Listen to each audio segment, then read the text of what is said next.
कि अब संपत्ति का बंटवारा 4 हिस्सों में होना चाहिए, क्या इससे आप अब देखिए, अरुण जीजा जी हैं, हम उनका इज्जत करते हैं, पता नहीं वो इन सब चीज़ों में पड़ गए हैं, उनको इन सब चीज़ों में नहीं पड़ना चाहिए, परिवार के लोग हैं और ना ही परिवार की बातें इस तरीके से होनी चाहिए।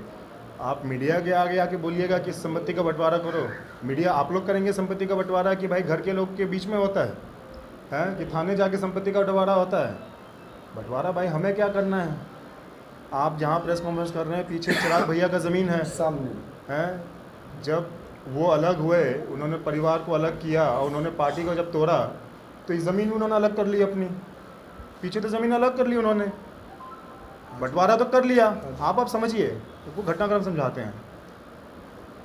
हाजीपुर वाला जो ज़मीन है वो भी उन्होंने ले लिया, कृष्णापुरी जो था वो पार्टी के नाम पे था, वो भी उन्होंने ले लिया। जो बड़ी बड़ी चीज़ें थी वो तो उन्होंने ले ली। उसमें क्यों नहीं आया मुद्दा बंटवारा का? उसमें बड़ी माँ को हक क्यों नहीं मिला? उसमें बड़ी माँ को बीच में क्यों नहीं लाया गया?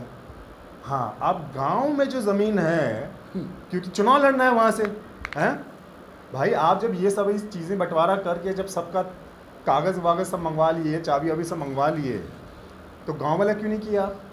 है हम आज आप प्रेस साथियों के माध्यम से आज हम कहते हैं बड़ी माँ वहीं रहे, कोई बंटवारा, इतने सालों से बंटवारा नहीं हुआ, हम 80 साल की उम्र में उनको कहेंगे बंटवारा करने के लिए। आप कौन बंटवारा की बात कर रहा है? आप बताइए, हम बंटवारे की बात कर रहे हैं? कौन बंटवारा का बात कर रहा है? बंटवारे की बात अरुण जिया जी कर रहे हैं। क्यों? झगड़ा उनमें है। बंटवारा की बात कौन कर रहे हैं? चिराग भैया कर रहे हैं। क्यों? झगड़ा उनमें है। कानून अगर आप समझते हो, अगर आप सिस्टम को अगर सिस्टम, बिल्कुल, किन्होंने कहा? बड़ी माँ ने कहा। अरे बड़ी माँ 80 साल की भोली भाली महिलाएं हैं, आप समझती क्यों नहीं है इस बात को? उनको जो कहा जाता है वो करते हैं। आप जो कहा जाता है वो करते हैं। आप इस बात को समझिए, घटनाक्रम आपको समझाते हैं।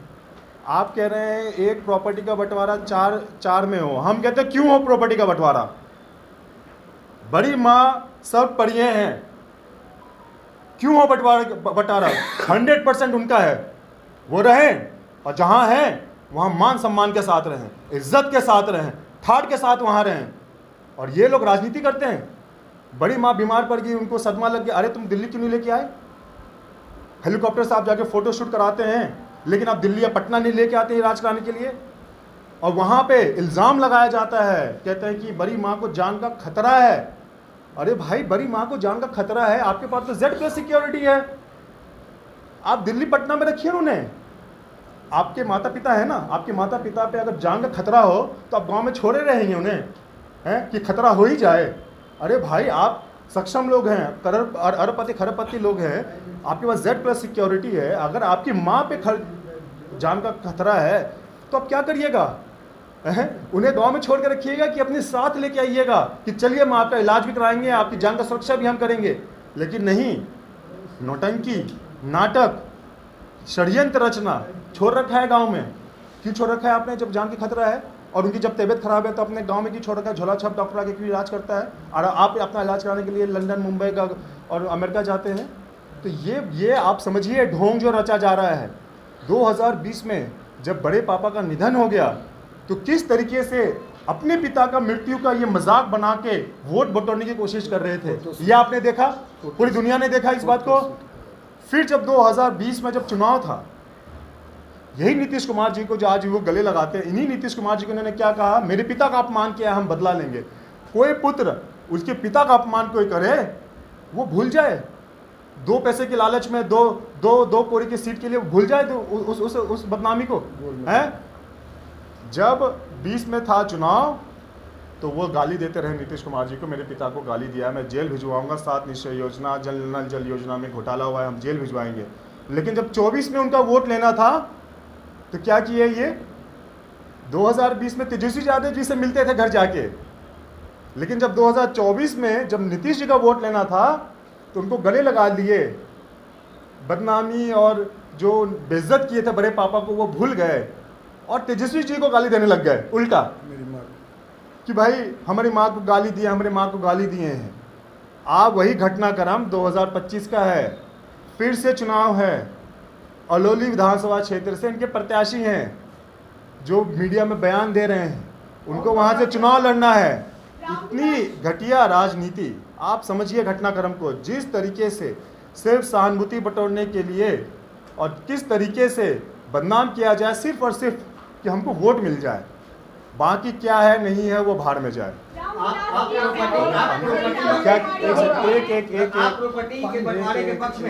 अरे भाई हम नहीं है, बड़ी माँ का है, बड़ी माँ वहाँ हक। अरे भाई इतने सालों से बड़ी माँ वहाँ पे पूरी मालकिन वो बन के रही, इतने सालों से वो सब कुछ देख रेख वहाँ पे कर रही हैं।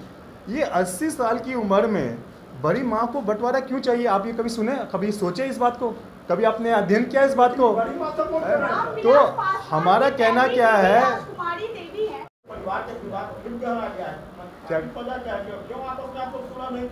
क्या कह रहा है?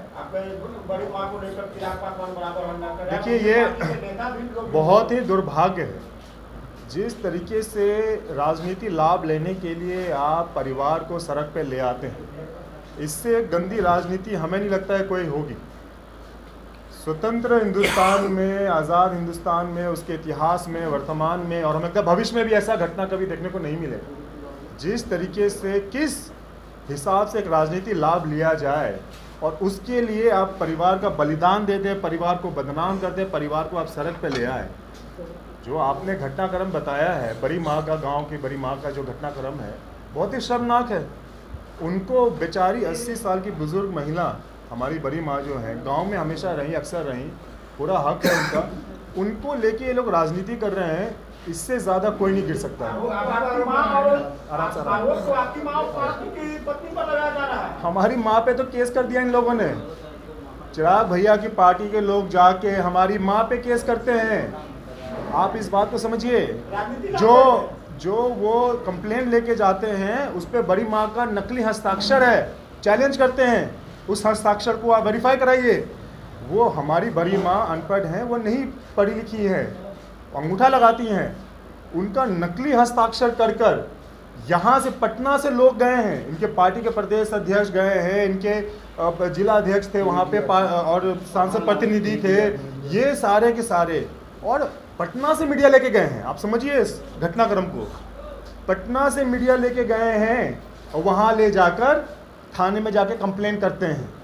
भाई घर में कोई विवाद भी होता है, मान लीजिए आपके घर में विवाद हो तो आप क्या करिएगा? आप दिल्ली मुंबई फ़ोन करके आदमी को बुलाइएगा कि अपने और आस पड़ोस गोतिया को बुलाइएगा? बताइए क्या करिएगा? सारा गांव और सारे आप वजह पूछ रहे हैं, आप पत्रकार साथी हंस रहे हैं वजह पूछ के, क्योंकि आपको भी पता है वजह क्या है। यहाँ जितना भी यहाँ हमारे पत्रकार साथी हैं सबको पता है वजह क्या है। वजह ये है, बता देते हैं, एक एक करके घटनाक्रम बता देते हैं, हम एक एक का हर सवाल का जवाब देंगे। कमी हम में नहीं, कमी उनमें है। और जिनके घर शीशे के होते हैं वो दूसरों पे पत्थर नहीं फेंकते हैं।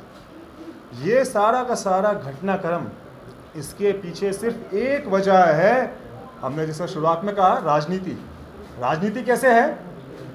शहर बन्नी गांव जो है वो किस विधानसभा क्षेत्र में आता है? अलौली विधानसभा क्षेत्र में आता है। आप समझिए, आप सही बोले, अलौली विधानसभा क्षेत्र में आता है। अलौली से 7 बार कौन विधायक रहे बताइए? हमारे पारस जी रहे, हमारे मजदे पापा रहे। आप समझ गए, आप मीडिया साथी हैं, वहाँ मुस्कुरा रहे हैं कि आपको सारी बातें पता है, क्योंकि वहाँ से 7 बार रहे हैं। वापस ये जो चुनाव का माहौल आया है तो भाई कैसे बदनाम करें? क्योंकि ये लोग तो अभी गांव गए नहीं। गांव जाते हैं सिर्फ फोटोशूट कराते हैं, पानी दीजिए गांव को। गांव जाते हैं सिर्फ फोटोशूट कराते हैं, गांव तो कभी गए नहीं। तो कैसे सहानुभूति बटोरें, कैसे लोग का विश्वास बटोरें? आप में कई मीडिया साथी लोग गए थे, गांव गए थे, वहाँ पे पब्लिक ओपिनियन आप लोगों ने लिया, आपने सबका सुन लिया कि सब लोग क्या कह रहे हैं, नहीं कह रहे हैं। सिर्फ और सिर्फ वहाँ जो कुछ लोग जो फोटोशूट करा रहे हैं ना, जो मीडिया में बयानबाजी कर रहे हैं, जो फोटोशूट करा रहे हैं, उनको वहाँ से चुनाव लड़ना है। आप समझिए इस बात को, वहाँ से चुनाव लड़ना है। अब चुनाव लड़ना है तो भाई हथकंडे कैसे अपनाएं? इतनी घटिया राजनीति, सिर्फ और सिर्फ राजनीति लाभ लेने के लिए। दावा तो वो कर रहे हैं कि सबसे पहला रामविलास पासवान का वह सीट था, उसके बाद बिल्कुल, आपने बिल्कुल सही कहा। आप भी ट्रैक पे आ ही गए ना, सेकेंड लाइन तो आप बोलिए दिए। पहला सबसे पहले बड़े पापा वहाँ से चुनाव लड़े। जब बड़े पापा वहाँ से चुनाव लड़के जब लोकसभा लड़ने लग गए तो वो सीट पे हमारे मझले पापा, हमारे राष्ट्रीय अध्यक्ष पशुपति कुमार पारस जी लड़ने लगे। उस पर वो शिक्षक थे, राजनीति में आने से पहले हमारे मझले पापा शिक्षक थे। फिर उन्होंने वहाँ शिक्षक की नौकरी छोड़कर वो राजनीति में आए और वहाँ से चुनाव लड़े, लगातार चुनाव लड़ते रहे। हमें लगता है 8 बार क्रम से वहाँ चुनाव लड़े और उन्होंने वहाँ के जनता के सेवा उन्होंने किया। आप क्योंकि कुछ महत्वाकांक्षी लोगों को वहाँ से चुनाव लड़ना है, इनको बदनाम कैसे करें, लेकिन वो ये भूल गए कि कमी उनमें है। वो अगर इधर कीचड़ फेंकेंगे तो कीचड़ उन पे भी लगेगा। 14 तारीख को क्या प्रिंस जी गठबंधन का ऐलान हो जाएगा? आप देखिए हमारे राष्ट्रीय अध्यक्ष जी तो ये बात बोल रहे हैं, अब ये उन पे निर्भर करता है। अब एक हम लोग प्रोग्राम करने जा रहे हैं जहाँ पे पूरे बिहार और देश से वहाँ पे लोग आएंगे और हमारे राष्ट्रीय अध्यक्ष जी जो निर्णय लेंगे वो उस दिन बताएंगे आपको। क्या प्रिंस राज भी विधानसभा चुनाव लड़ेंगे? जो पार्टी का निर्णय होगा, जो बिहार की जनता का निर्णय होगा, वो प्रिंस राज पासवान करेंगे। प्रिंस जी, विचार विमर्श चुनाव होगा इसको लेकर के? भाई हम जनता के लिए हैं, हम जनता की सेवा में हैं, जनता के बीच में हैं और जिला जिला हम लोग घूम रहे हैं। जो पार्टी का निर्णय होगा, पार्टी कहेगी नहीं सर आप मत चुनाव लड़िए, हम नहीं लड़ेंगे। पार्टी कहेगी चुनाव लड़िए, हम चुनाव लड़ेंगे। कहेगी सेवा करिए, सब जो भी है हम पे नहीं है। हम कार्यकर्ता हैं पार्टी के, हम कार्यकर्ता के रूप में काम कर रहे हैं। जो पार्टी की शीर्ष नेतृत्व निर्णय लेंगे उस पर काम होगा। लालू जी के साथ आप लोग चुनाव लड़िएगा? ये सवाल है या जवाब है क्या? सवाल। अच्छा सवाल पूछिए। ये उनके साथ चुनाव लड़ना है नहीं लड़ना है ये भविष्य में तय किया जाएगा। हमारे राष्ट्रीय अध्यक्ष जी ने जिस तरीके से बताया कि वो 14 तारीख को उसकी घोषणा करेंगे, औपचारिक घोषणा करेंगे।